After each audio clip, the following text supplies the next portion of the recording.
monsieur Ngom ma ñëw ci même question bi yi nga xamante ne moom mooy mbirum Azoura Fall démb daal dinay am li nga xam ne moom mooy liberté provisoire ñu daal di ko koy may fas yéene ko atte le 21 incha allah donc noo jàngatee actualité boobu la jàpp nañ ni kii di Hamidou Dème di juge jàpp na ni justice bi dafa daal di ridicule actuellement.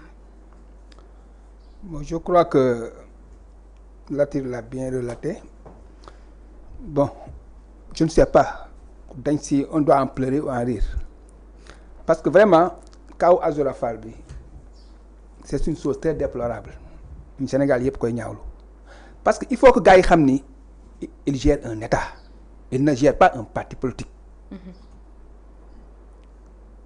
Le PASTEF, c'est un parti. Mais l'État, c'est un État. Il ne faut pas nous confondre le parti et l'État. Et ñoom actuellement, c'est ce qu'ils font. Parce qu'ils sont loin d'être des hommes d'État. Parce que am na fee yoo xam ni je crois qu'un homme d'État du ko def. Azoura Fall su ñëwee ci moom mais je crois que su ñëwee dafa dof mais lu ñu doon wax kon daf ko seulement mais sangoowu ko. parce que man non je ne peux pas comprendre. ku ñu naan dafa dof. ñu jël permis de conduire jox ko. ku ñu naan dafa dof. jël oto X6 jox ko muy dawal. ku ñu naan dafa dof ubbi ko studio ay classe jox ko muy gérer. ku ñu naan dafa dof di ko yóbbu en mission de médiation. mais je crois que su nekkoon ñëpp noonu la ñuy dofee mais kon dof neex na. mun na yooyu sa jabar yooyu sa lépp ñaan da nga dof. je crois que aussi dans l'entourage strict du président comment dire du premier ministre ñu jël un fou di ko mettre dans ce cadre mu nekk tout près de notre premier ministre. je crois que ça c'est une chose à déplorer parce que je crois que un fou comme on le dit et di ko souhaiter bonne guérison su nekkee moom moo ko dal mais kenn du ko bàyyi dans quand même dans l'entourage d'un homme d'État à porte d'un premier ministre. Je crois que suñu demee actuellement nekk l'homme dans le cadre restreint du premier ministre. ñoo ngi dafa dof te actuellement beaucoup de personnes qui veulent rencontrer le premier ministre mais passent par lui. pour le rencontrer. mais si non quand même xam nga je crois que nañu bàyyi naxante bi. gis nga. kon pour yow lii prétexte la. non xoolal. maître Tall moo ko wax de. dégg naa jour ba sax dafa dem bay sumi tubéy gi ci biir salle bi xam nga loolu simulation la parce que ba mu génnee ci biir dafa ko. je crois que gis nga nit ñi gis nga nañu bàyyi fo bi gis nga état kenn du ko foye manipulation bi la ñu war a arrêter mais je l'ai toujours dit. il ne faut pas continuer de vivre sur la manipulation munoo nekk dans l'opposition manipuler ba ñëw au pouvoir boo continuer di manipuler pour gérer le pouvoir. Ce n'est pas possible. Bon, peut-être Sénégalais yi fal nañ leen ils ont eu une élection vraiment quand même bu Sénégal yëpp salué Afrique yëpp salué ko le monde salué ko je crois que ce qu'ils devaient faire mooy être des hommes d'État jël réew mi teg ko ci dans les rampes du développement. mais pas des règlements de compte ou des détails le pays actuellement dafa taxaw fépp amul fenn fu dem. alors je crois que seeti ko prison loolu quand même lu ñu waroon mënoon xaar la parce que Sonko ak ku ne Sonko ne Azoura. non may ma ñëw xam nga mënuñu si d'accord. benn c'est un premier ministre. on n'a jamais vu dans l'histoire Sénégal dafa dem en tant que président parti Pastef. non mais quand même c'est un premier ministre. c'est le premier ministre, c'est le chef du gouvernement. Donc en tant que premier ministre. ngay dem actuellement di seet comment dire un condamné qui n'est pas encore jugé.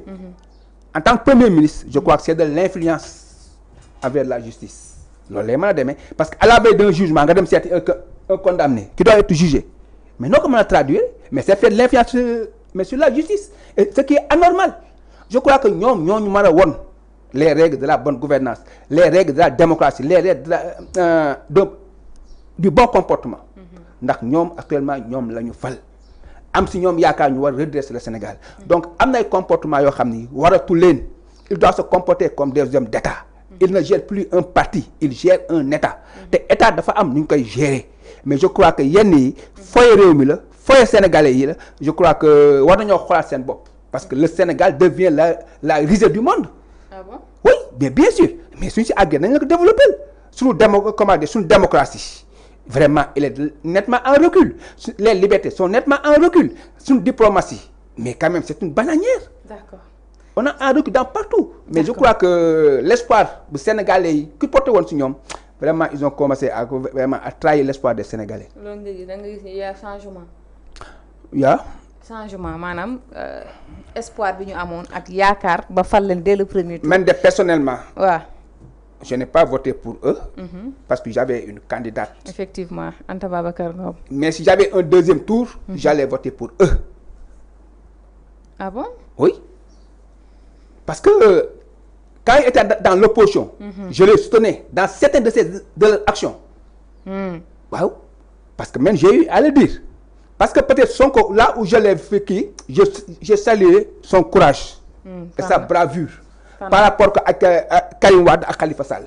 Mais ça, j'ai eu à le dire publiquement. Et pourtant, j'étais un responsable, c'était le coordinateur des mouvements académiques de Guédiawaye, membre du comité directeur du PDS. Mais ça, j'ai eu à dire que actuellement, Sonko mon courage Karim Wade et Khalifa Sall.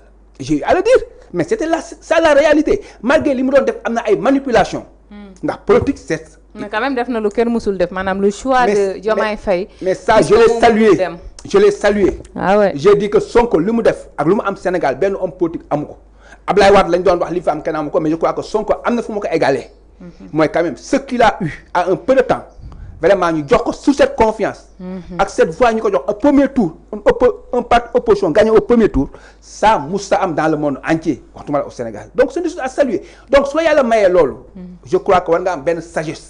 Voilà, actuellement benn humilité xool noo conduire réew mi parce que je me suis dit que ni xam nga su nekkee yow wooree nga kaso wooree palais en moins de 20 jours mais loolu yàlla desel too dara lan nga waa def sant yàlla jublu si bëgg-bëggu askan wi mais nekk fii di fayantoo di def loo xam ni mais quand même des règlements de compte je crois que lu ñu bëgg mooy mu régler les problèmes des Sénégalais pas des règlements de compte ku ci def su yoon nag na dal ci kawam parce que ayu Sénégal dañ ko war a sàmm dañ ko war a sàmm mais nag quant à yàq ko je ne suis pas d'accord la justice je suis pour mais pas pour un règlement de compte te ñoom li ñuy def nii ay règlement de compte la ndax y a des priorités yoo xam ni ma nga fa te réglé wuñ ci dara je crois qu'ils doivent revoir quand même leur manière de gouverner. Am na solo.